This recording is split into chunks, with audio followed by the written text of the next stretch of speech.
산 그리고 사주의 일진사주 명리학 제1159강 시작하겠습니다. 오늘은 양력으로 2022년 1월 8일이고요. 음력으로는 2021년 12월 6일입니다. 오늘 명식 신축년 신축월 신유일이 되겠고요. 오늘의 일지는 신유가 되겠습니다. 자, 오늘 명식 신금일간이 축월에 태어난 사주 명식이 되겠고요. 오늘 요거 한번 설명해 볼까. 재미로 물상론이라고 하는 것이 있는데 이 물상론이라고 하는 것은 사주를 갖다가 뭘로 보느냐. 예를 들어서 이제 저 같은 신금이 축월에 태어났다라고 하는 것은 저는 이론 있잖아요. 신금이라고 하는 일간은 어떤 특징을 가지고 있고 월령이라고 하는 것은 어떤 특징을 가지고 있기 때문에 동절의 축월에 신금이 태어났을 때는 반드시 춥기 때문에 화가 필요하고 그 다음에 신금이라고 하는 것은 보석과 같기 때문에 임수로서 도세주옥 하는 것을 좋아한다. 이건 어디까지 이제 명리학적 이론을 가지고 사주를 분석하는 것을 말하는 건데, 물상론이라고 하는 것은 이런 개념을 일단은 제외하고, 물론 이제 완전히 제외하지는 않습니다. 기본적인 아주 기초적인 이론은 가지고 보는 건데, 이걸 갖다가 어떤 현상학적인 어떤 물건적인 그런 걸로 보는 것이죠. 그래서 이렇게 잘 보세요. 신축 이렇게 있으면 어떻게 돼요? 축토라고 하는 것은 땅을 그리죠. 흙이잖아요. 토라고 하는 것은 흙이고 땅을 의미하는데, 그 땅이 두 개가 이렇게 딱 있고요. 그 위에 신금이 두 개가 이렇게 딱 있습니다. 그러면 이거 뭐 같아요? 이걸 갖다 이제 비유를 하는 거예요. 느낌적으로 봤을 때 이거 철길, 그죠? 철길 같은 경우 보면 땅에 두 축을 가지고 레일이 두 금이 쭉 깔려 있잖아요, 그죠? 그 모습을 갖다가 언뜻 연상을 했을 때 신축 이거 철길 같은데 이렇게 느낌이 들죠. 그래서 예를 들어서 이런 사주가 딱 와가지고 선생님 제가 어떠한 일을 하면은 잘 먹고 잘 살 수 있겠습니까? 라고 봤을 때, 뭐 이런 명리 이론도 잘 모르겠고 생각나는 게, 신축 느낌이, 이 철길 같은데, 그러면 철도 학생 같으면 철도, 대학을 한번 가서 철도총 같은 일을 한번 해보게, 내지는 철도 영무원을 한다거나, 공직이죠. 공직으로서 철도 영무원을 한다거나, 기술직 같으면은 철도 기관사 같은 걸 하면 좋지 않을까? 이렇게 설명하는 것이 이제 물상론적인 그런 해석인데, 이것도 나름대로 이제 이건 어떤 이론적인 어떤 토대를 가지고 보는 것이 아니라 일단 감흥이라고 해요. 감흥적인 그런 개념으로서 사람이 왔을 때, 사주를 봤을 때 그냥 그게 끌리는 거죠. 근데 이거는 좀 위험한 수 있어요. 그냥 자꾸 이런 걸 가지고 어떤 사람은 개미일주인 사람이 수가 많아요. 물이 많아. 그러니까 이 사람이 와가지고 뭐라 그래요?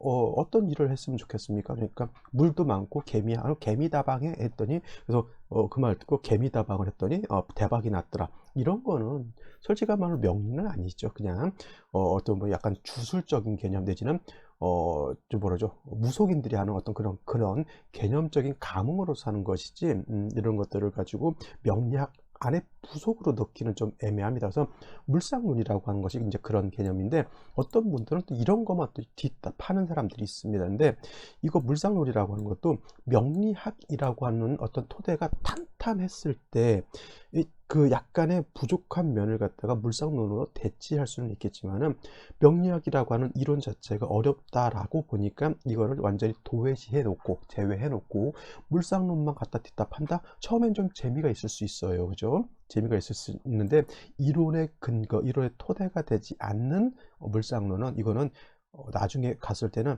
실질적으로 시간 낭비.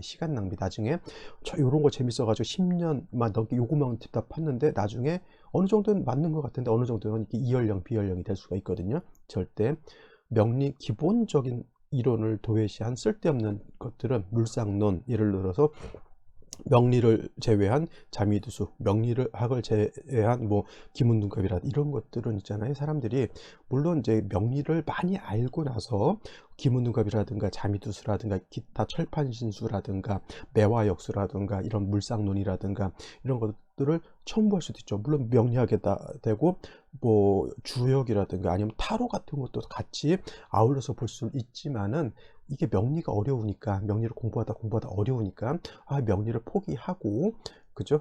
물상론 이렇게 하는 사람들이 있는데 절대 발전할 수 없습니다. 쉽게 말하면 이런 거예요. 대입 시험 보는 사람이 국영수 위주로 해서 지금 어떻게 될지 모르겠지만 저 때는 국영수 위주로 해서 과학하고 역사하고 기타 암기 과목을 할 때 가장 핵심은 뭡니까? 그죠? 국영수예요, 국영수. 이 국영수 주요 과목을 해 놓은 연후에 나머지 암기 과목을 하는 것이 기본적이잖아요. 근데 암기 국영수 어렵다고 해서 이 주요 과목 떼놓고 뭐 체육, 뭐 음악, 뭐 저기 이런 그런 것도 있죠. 사회 과목, 뭐 역사 해봤자 고득점 안 나옵니다. 그죠? 저기 서울에서 상당히 먼 대학 갈 수밖에 없는 겁니다. 이 명리학이라고 하는 것도 그래요. 명리학은 이 술수학의 인문적인 개념인 것이고, 명리학을 어느 정도 좀 통달한 연후에 다른 것을 공부했을 때는 도움이 될지 모르겠지만은, 그것을 완전 도외시한 연후에 뭐 다른 것을 이게 어려서 다른 것을 하는 그런 경우라면, 마치 대입 수능 보는 사람들이 국영수 과목 주요 과목을 포기하고 암기 과목만 열심히 하는 그런 경우다, 이렇게 생각하시면 되겠습니다. 그래서 물상론이라고 하는 그런 개념을 한번 설명드려 봤는데, 너무 이런 것에 너무 치우치지 않기를 바라는 마음에서 이렇게 설명을 드렸고요. 오늘의 명식 설명해 보도록 하겠습니다. 자, 오늘 명식 신금일간이 축월에 태어난 사주 명식이고요.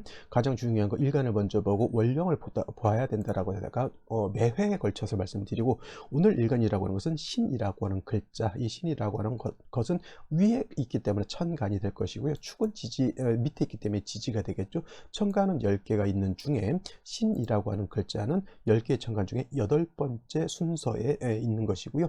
오행이라고 하는 목화 토금수라고 하는 오행으로 구분하게 되면 신이라고 하는 글자는 쇠의 기운을 가지고 있다. 쇠의 기운을 가지고 있는 그러한 십간 천간이 될 것이고, 또 신금이라고 하는 것을 음양으로 구분하게 되면 얘는 음의 기운을 가지고 있는 금이다라고 볼 수가 있습니다. 어저께 경금에 대해서 했죠. 경이라고 하는 글자, 천간 10개 중에서 7번째, 뭐 숫자가 그렇게 중요한 의미를 가지고 있지 않지만 그래도 어차피 알고 있어야 되는 것이죠. 갑은 첫 번째, 을은 이것도 알아야 돼요. 목화 토금수가 있죠. 목화 토, 금, 수가 이렇게 있는데, 순서가 뭐예요?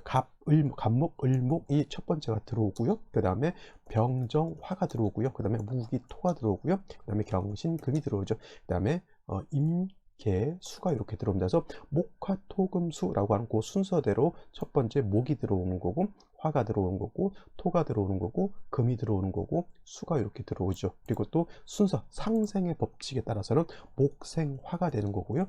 화생, 토가 되는 것이고, 토생, 금이 되는 것이고, 생, 수가 되죠. 그래서 오행의 상생의 순서대로 이렇게 배열이 되어 있다. 이걸 갖다 이제 수화, 목금, 토라고 이제 가르쳐 주는 데도 있어요. 수화, 목금, 토라고 하는 것. 수화는 서로 상극되는 것이죠. 목금 서로 상극되는 것이고, 토라고 하는 것은 수화, 목금을 갖다가 중재해주는 그런 역할을 한다. 요거는 이제 상극의 입장에서 이제 설명을 하는 것이고, 이건 상생의 입장에서 이렇게 설명을 하는데, 어떤 것이 맞느냐? 이거는 뭐 목소리 큰 사람이 있습니다만은, 제가 보는 관점에서는 이렇게 명리학은 상극보다는 상생을 중시한다. 상생을 중시한다라고 한 관점에서 봤을 때는 목화토금수의 오행의 배치를 수화목금토로 배열하는 것보다는 목화토금수로 배열하는 것이 좀 더 타당하지 않을까, 이렇게 생각이 됩니다. 이 정도도 기본적으로 알고 계셨으면 좋겠고요. 그 다음에 이제 신금이라고 하는 것, 음금이면서 음에 해당되는 기운을 가지고 있는 금이면서 쇠의 기운, 똑같습니다. 이거 뭐 경금 또한 쇠의 기운을 가지고 있겠죠. 이렇게. 그 다음에 다른 것은 있다라고 하면, 경금은 음금이 아니라 양의 기운을 가지고 있는 양금 이런 것이 서로 차이가 있습니다. 같은 금인데 왜 음양을 나눠놨을까요? 같은 쇠지만은 그 성질의 차이가 있기 때문에 음양을 나눠봤겠죠. 그래서 같은 같은 쇠라 하더라도 크고 묵직한 쇠가 있고요. 가볍고 부드러운 쇠가 있습니다. 그러면 크고 묵직한 건 양금이 되는 것이고요. 작고 부드러운 것은 음금이 되겠죠. 같은 금이라고 하더라도 녹이 슬고 투박하고 거친 금이 있는가 하면, 어떤 금은 매끄럽고 그 다음에 보기도 좋고 광채도 있고 아름다운 금이 있을 수 있죠. 그거는 거칠고 강하면서 날카롭다, 이거는 양금이 될 것이고, 부드럽고 이쁘고 광채가 난다, 이거는 음금이 되겠죠. 그래서 같은 금이라 하더라도 경금이라고 하는 것과 신금이라고 하는 것, 즉 양금과 음금의 어떤 성질적인 차원이 있기 때문에 이런 것들을 쓸 때도 그 성질에 맞게 쓰는 것이죠. 그죠? 사람도 예를 들어서 체육을 잘하는 사람은 그 체육에 특화시켜서 일을 시키면 되는 것이고요. 어떤 사람은 그림을 잘 그린다 그러면 그 그림에 특화시켜서 일을 시키면 일을 굉장히 잘하겠죠. 그러면 양금은 양금의 특징을 보고 그 경금을 쓰는 것이고, 그 다음에 음금인 신금은 그 특성을 보고 신금을 활용하면 됩니다. 양금인 경금은 단단하고 거칠고 투박한 그런 성질을 가지고 있기 때문에 얘는 완철금이라고 이렇게 비유를 하고요. 마치 강철이라든가 아니면 우리가 말하는 무쇠 같은, 무쇠 같은 그런 개념이고요. 음금인 신금은 부드럽고 이쁘고 그다음에 작고 이렇게 온기도 좀 가지고 있는 그런 금이죠. 그래서 얘를 갖다가 보석 같은 거죠. 보석이라든가 아니면 주옥이라고도 표현하고요. 주얼리 이렇게 표현하죠. 반지, 귀걸이, 예물시계, 뭐 핸드폰에 있는 액정, 안경, 안경테 이런 것들도 모두 신금에 해당이 되죠. 무쇠 솥을 갖다가 잘라다가 안경테를 만들지는 않습니다. 그죠? 신금, 안경테 이런 것도, 특히 콘택트 렌즈 같은 경우도 금으로 볼 수 있는데 그걸 갖다가 무쇠를 잘라다가 컨택트 렌즈 만들면 큰일 납니다. 그죠? 그래서 신금과 경금은 그 용도가 다르기 때문에 이렇게 차이가 있을 수 있는 것이고, 차이가 있기 때문에 그 용신치용하는 법도 달라진다. 경금은 단단하고 강하기 때문에 화로서 강하게 다스리는 것을 좋아하는 것이고요. 신금은 부드럽고 유연한 보석과 같은 경우이기 때문에 임수로서 부드럽게 다스리는 것을 좋아합니다. 그래서 신금 임수를 보게 되면 이거는 임수로서 신금 맑고 깨끗하게 청징하게 갈고 닦는다라고 해서 이거를 임수로서 신금을 도세주옥 보석을 깨끗하게 닦는다라고 표현하는 것이고, 경금이 정화를 보는 것은 정화로서 경금을 강하게 단련해서 기물을 만든다. 이렇게 기물은 뭐 여러 가지가 있을 수 있죠. 칼을 만들 수도 있고 범종을 만들 수도 있고 배를 만들 수도 있고 탱크를 만들 수도 있고 여러 가지 물건을 만들 수가 있다. 경금을 다스리는 것 정화로서 다스리는데, 정화는 인위적인 불이라고 제가 있죠. 인위적인 불이기 때문에 그냥 정화만 있어서는 안 되고 반드시 간목이라고 하는 것으로서 정화를 생조해 주어야지만 정화가 힘을 얻어서 경금을 단련할 수 있다, 이런 것입니다. 그래서 신금 같은 경우는 너무 강하게 화로서 다스리는 것을 좋아하지 않습니다. 신금이 화가 왕해지게 되면 신경이 굉장히 예민해지고요. 또 신금 같은 것이 화가 왕해지면 아이 때는 아토피 피부염 같은 것, 그 다음에 아이 때 폐가 안 좋아질 수도 있고요. 지금 같은 경우 예를 들어 신금이 태어났는데 사주가 화가 왕하게 태어났다라고 하면 지금 같은 경우 코로나19 이런 것들 감염되지 않도록 굉장히 조심해야 된다라고 볼 수가 있습니다. 그래서 신금이라고 하는 것은 특징을 아는 것이 그만큼 중요한 것이다라고 말씀을 드리면서 월령 축월에 대해서 한번 살펴보도록 하겠습니다. 자, 월령 축월이죠. 신금일간이 태어난 월령 축월이라고 하는 계절이면서, 자, 축월이라고 하는 것은 소한과 대한으로 이렇게 구분이 됩니다. 소한 조금 춥고 대한은 많이 춥다, 뭐 이런 개념으로도 볼 수가 있지만 결국 축월도 겨울이기 때문에 어떻다, 춥다라고 하는 것이 중요한 핵심이 될 것이고요. 특히나 이제 자월에서 축월로 바뀔 때는 대한을 기준으로 하는 것이 아니라 소한을 기준으로 해서 바뀐다. 소한 절입식 간을 기준으로 해서 바뀐다라고 볼 수가 있겠고, 온 2021년 소한은 18시 14분인가 들어왔죠. 그래서 그거를 기점으로 해서 경자년 경자년에 이제 올해가 신축년 경자월에서 신축년 신축월로 바뀌었다. 중요한 건 해자축월은 동절이다. 동절, 겨울이죠. 겨울. 몹시나 춥은 엄동 설한이다라고 볼 수가 있죠. 큰 틀에서 놓고 봤을 때 해자축월은 수가왕은 수왕절입니다. 해월은 수의 임관지가 되는 것이고요. 그 다음에 자월이라고 하는 것은 수의 제왕지가 되는 것이고, 이제 축월은 제왕지가 지났기 때문에 수의 기운이 많이 약해져 쇠지가 됩니다. 그래서 해자축월이 큰 틀에서 놓고 봤을 때는 수가 왕하지만 실질적으로 수가 왕한 것은 해자월이 수가 왕한 것이고, 진술, 축, 미월은 이거는 사계월이라고 해서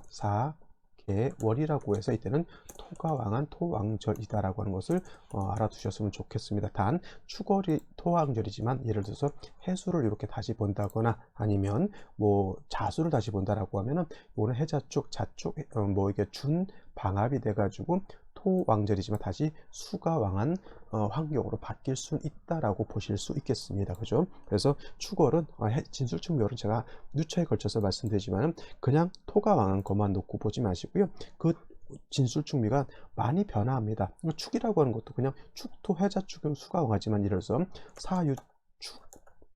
사유축 사마가 지을 수 있는 거죠. 그렇죠? 이렇게 되게 되면은 이때는 토가 왕한 것이 아니고 수가 왕한 것이 아니고 금이 왕해질 수 있다라고도 볼 수가 있죠. 그래서 진술축묘월은 기본적으로 토가 왕하지만은 어떻게 사주가 구성이 되느냐에 따라서 토가 왕할 수도, 금이 왕할 수도, 목이 왕할 수도, 아니면 화가 왕해질 수도 있다라고 하는 것을 명심해 두시기 바랍니다. 그리고 이 원령만 놓고 봤을 때 토가 왕하기 때문에 해월이라든가 자월 때 신금이 태어났을 때는 금수가 왕해져 있기 때문에 신금 자체 경금도 마찬가지겠지만 굉장히 신약했다라고 보지만 축월은 저건 인성이죠.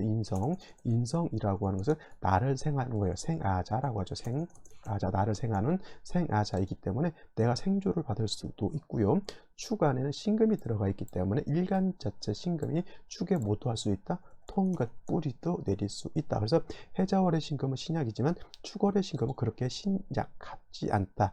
불약 정도 이렇게 보시면 되겠습니다. 그렇다고 신왕하다라고 보기도 좀 애매하고요. 한 가지 중요한 것은 축월은 동절이기 때문에 저 축도 어떻다 동토 얼어져 있기 때문에 아무리 인성인 토라 하더라도 얼어 있는 토는 어떻게 돼요? 생금할 수 없다. 또 수라고 하는 것도 얼게 되면은 임수가 있는데 겨울에 태어나서 임수가 얼게 되면 도세가 되지 않습니다. 그래서 겨울에는 가장 중요한 게 해동이 되느냐, 즉 조후가 되느냐가 가장 급선무가 되겠고요. 조후를 하기 위해서는 반드시 병화라는 것을 얻어야지만 금도 따뜻해지고 땅도 녹게 되고 또 임수가 있으면 임수도 얼지 않을 수가 있습니다. 그래서 신금이 축월에 태어났을 때, 해자 축월에 태어났을 때는 반드시 병화를 봐야 되는데 이 병화라고 하는 것이 있게 되면 이 병화는 반드시 이 신금, 일간신금하고 병신 합을 하려고 하는 그런 마음이 있게 됩니다. 특히나 축 위에는 병화가 올 수 없지만은 생시에서 병화가 이렇게 오게 되면은 일간신금하고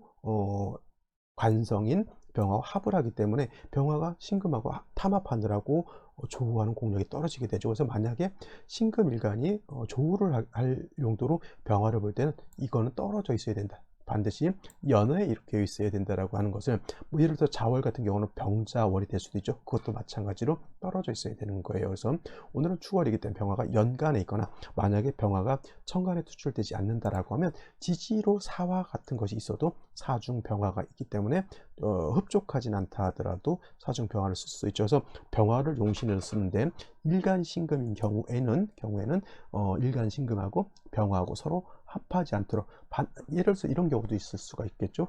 간목의 축월에 태어나서 병화를 써야 되는데 병화가 용신인데 병화 옆에 신금이 있다? 이것도 좋지 못합니다. 용신이 기반되거나 용신이 합거되는 것은 그만큼 좋지 않다는 얘기죠. 그래서 일단 축월의 신금이라고 하는 것은 그래서 병화라고 하는 것을 얻어서 조후해서 금을 따뜻하게 하고 땅을 녹여줘야 되는 것이고 다음으로 병화를 본 이후에 임수를 봐서 신금을 갖다가 도세하면 축월의 신금은 사주의 배합이 끝난다. 근데 병화가 없이 임수만 있다? 그러면 금도 얼고 땅도 얼고 물도 얼죠. 그러면 원국에서 화가 없으면 다 얼기 때문에 이때는 울로에서라도 목화운을 봐서 화운이 들어와서 얼어있는 사주 국세를 따뜻하게 조후해 주는 것이 필요하다. 이렇게 보시면 되겠습니다.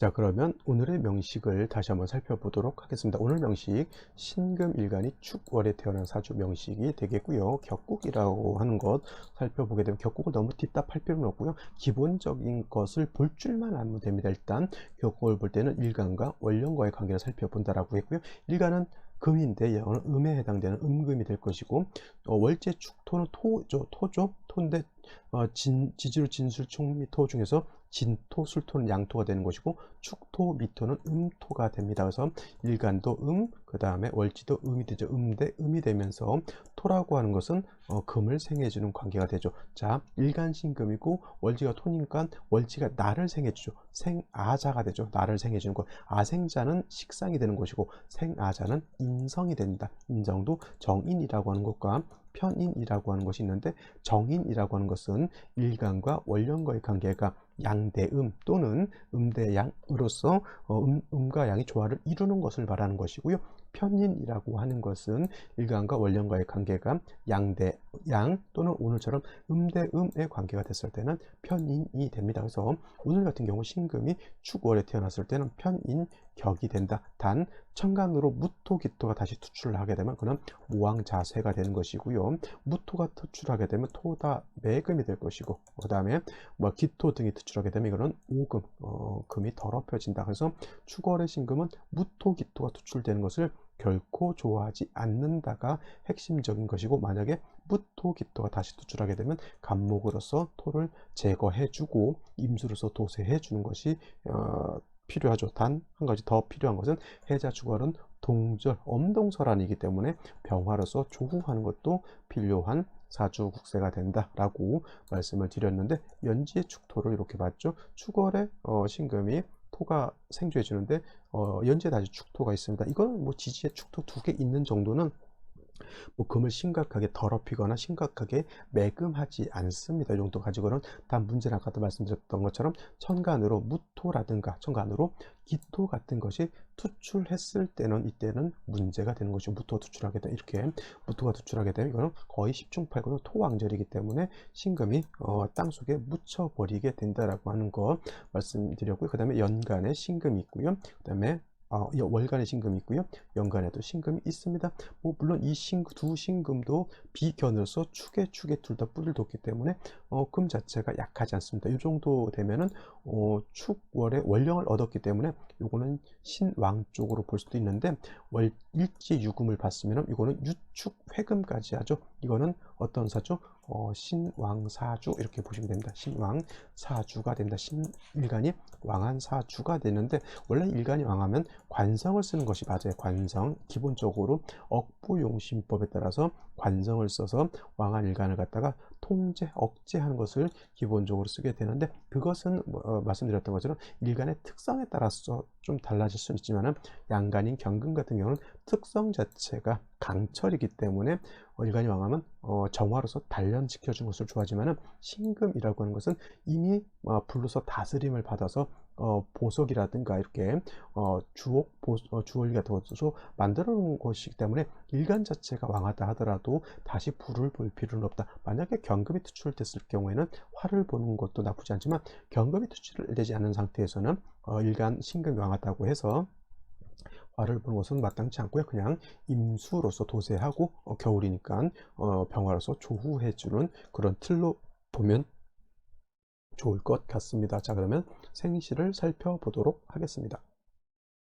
자, 생시를 살펴볼 것인데요. 신금이 토왕절인 축월에 태어났죠. 축토, 토라고 하더라도 신금이 축에 통근할 수 있고요. 연지 축토가 있으니까 인성이 다시 왕해졌고, 육금에 뿌릴 때 유축 반합하면서 신금 2개가 투출되어 있기 때문에 이거는 일간 자체가 원령을 특했기 때문에 이거는 신강으로 표현하지 않고 신왕 사주 이렇게 표현합니다. 그래서 신왕은 관성을 쓰는 것인데, 신금 일간의 특성상 관성을 쓰지 않고 임수로서 도세주옥하고 조후도 해야 된다라고 보는데, 이런 경우에 예를 들어서 무자시가 됐다라고 봤을 때는 축월의 동절이잖아요. 춥습니다. 근데 다시 자수를 받다 더 추워지겠죠. 더하여 원령이 토왕절에 두 축토가 있죠. 아무리 유축 회금한다 하더라도 무토가 투출하게 되면 이 무토는 신금을 매금 내지는 오금시켜 버리죠. 신금이 제일 싫어하는 게 무토가 이렇게 투출돼서 일간을 매금시켜 주는 것을 매우 싫어하는데, 무자시보다 더 싫은 거는 무술시가 되겠죠. 이건 10중 8구 매금으로 보시면 되겠고요. 요 기축 같은 경우도 좋지 못합니다. 기축은 매금까지는 아니더라도 신금이 더럽혀진다. 그죠? 임수가 있었으면 기토로 생주해 주는 것, 그래 한번 참아보고 임수로서 도세하면 된다라고 하는데, 임수도 가지고 있지 않고요. 겨울에 무자, 무술, 그 다음에 기축, 무술에는 술중 정화가 있다 손 치더라도 술중 정화 그냥 무시하셔도 상관없고요. 이렇게 되게 되면 화기가 부족하기 때문에 토금이 많은 중에 조후도 되지 않고 임수도 없는 그러한 아주 좋지 못한 그런 생시가 되겠고요. 그나마 기해시는 화가 없다 하더라도 기토와 신금을 생해줄 때 더럽혀진 것을 해중에 있는 임수를 취용할 수 있는 임수를 가지고 있죠. 이거는 무조건 어디로 가야 된다? 목화운으로 가서 조후해야 되는 그런 국세가 되는 것이고요. 경인시 같은 경우에는 임수는 보지 못했지만 인중병화로서 조후할 수 있다. 이거는 그냥 단지 임수가 있으면 도세주옥에서 귀를 얻을 것인데, 그냥 단순히 재성 하나 꼴랑 봐가지고 재성과 그 안에 짱 박혀 있는 병화를 쓰는 정도. 제가 이렇게 표현을 좀 약간 마음에 안 들게 하죠. 그러면 저게 좋은 거다 나쁜 거다, 썩 좋은 것은 아니다, 이렇게 생각해 주시면 되겠고요. 이거 미신묘가 되면 개뿔 없는 것이 묘충까지 돼가지고 이거는 더더군다나 그냥 피하시는 것이 좋겠고요. 임진시는 좀 해석을 할 필요가 있는 것이 뭐냐면, 자, 신금일간이 축월에 유축 해금하고 신금 두 개가 투출하면 일간이 왕합니다. 당연히 임수로서 도세죽 하는 것도 필요하지만은 먼저 해자 축월에 조후, 병화가 있어서 조후도 해야 되는데 화는 없습니다. 그러면 이렇게 생각하면 돼요. 이거는 임수로서 신금을 도세죽하고 이럴 때 조후가 되지 않은 것은 그냥 어디에 맡긴다? 울로에 맡긴다. 즉 울루라고 하는 것은 큰 핵심은 세운에 있는 것이 아니라 대운에 있는 것이잖아요. 그래서 임수로서 도세주옥 하는데 따뜻한 온기가 들어와야 물이 녹고 금도 따뜻해질 수 있죠. 그러면 목화운으로 가야 된다는 얘기죠. 여명으로 태어났을 때는 바로 9살 때 붙어지면 목화운으로 가지만은 남자로 태어났을 때 화운을 보이려면 굉장히 이후에 들어오기 때문에 이런 경우에는 뭐예요? 어디로 가야 된다? 뭐가 됐다? 남자보다는 여자아이로 태어나는 게 괜찮겠고요. 개사시가 되면은 사화를 봐서 좋을 것 같지만 사주는 어떻게 본다? 크게 봐야 된다. 축월에 유금 봤죠? 사화 봤죠? 그럼 뭐가 생각나죠? 사유, 축, 삼합이 생각나죠. 금국을 이룬다는 얘기고, 이건 굉장히 금이 왕해진다. 그러면 이거 금국을 이뤘으니까 이거 종역격이 될 수 있느냐? 아닙니다. 사화가 있기 때문에 이거는 종역격이 되지 못하고요. 더더군다나 삼합이 되더라도 사중병화를 어쩔 수 없이 쓸 수밖에 없지만 개수마서 투출되어 있어서 화를 갖다가 억압하고 있기 때문에 사주국세가 매우 온당치 않은 그런 사주국세가 되겠죠. 갑오 이렇게 되게 되면 오중정화를 쓸 수 있습니다. 이 오중정화를 신금을 단련하는 데 쓰는 것이 아니라 오중정화를 가지고 조후하는 데 쓰는 거기 때문에 조후는 정화가 아니라 병화를 쓴다. 천간으로는 병화지만 지지로는 사화가 되겠고요. 지지오화는 정화가 되겠죠. 근데 개사시는 사유축 회금화하기 때문에 사중병화를 쓰기가 온당치 않고요. 오중정화로 가지고는 뭘 할 수 없다. 그렇죠. 조화하는 힘이 많이 떨어진다. 간목으로서 화를 생겨준다 하더라도 이 간목 자체도 뿌리가 전혀 없기 때문에 재성의 용도도 크질 않다. 그냥 이런 경우 어떻게 돼요? 그냥 일단 울루라도 목화운이 가서 조후라도 돼야지 밥은 먹고 산다, 이렇게 보시면 되겠습니다. 병신정이죠. 그래도 병신시 같은 경우에는 병화가 투출되어 있고요. 뿌리가 없지만은, 그리고 신중 임수를 쓸 수는 있습니다. 근데 병화 있다 하더라도 자꾸 일간하고 탐합하려고 그러죠. 이거 이거 자매 관광이라고 그래. 자매 관광 이런 용어를 좀 잘 알아두세요. 일간이 왕하잖아요. 그리고 비겁이 굉장히 많죠. 뿌리 없는 관성이 하나가 있는데 이 관성 하나를 놓고 나와 같은 무리들이 경쟁을 하는 거예요. 그죠? 이런 것들을 여기서 설명을 하면 또 이러한 또 아이를 낳는 애들이 또 마음이 안 좋을 수도 부모가 마음이 안 좋을 수가 있으니까 이건 자매 관광이라고 하고요. 이것이 남자로 태어나게 되면 비겁 중중이라고 합니다. 그래서 이거는 제가 굳이 설명을 드리지는 않겠고요. 그건 인터넷에서 자매관광, 비겁중중 이렇게 검색하게 되면 용어에 대한 설명이 아마 있을 겁니다. 그러면 그거를 좀 참고해 보시기 바랍니다. 그래서 오늘 같은 경우에는 딱히 제가 이거다라고 해서 이렇게 추천드릴 수 있을 만한 생시는 없는 것 같고요. 만약에 여자로 태어난다라고 하면 임진시 정도 이렇게 선택하면 좋을 것 같고요. 만약에 남자로 태어났을 때는 반드시 화를 봐야 되는데 화를 볼 때 경인시, 갑오시 정도밖에 없죠. 그렇죠? 그래서 제가 봤을 때는 썩 그렇게 좋은 생지는 보이지 않고요. 만약에 아니죠. 보지 말아야 할 생시, 무자시, 무술시는 피해야 된다라고 이렇게 말씀을 드리면서 오늘은 여기까지 설명드리도록 하겠습니다. 감사합니다.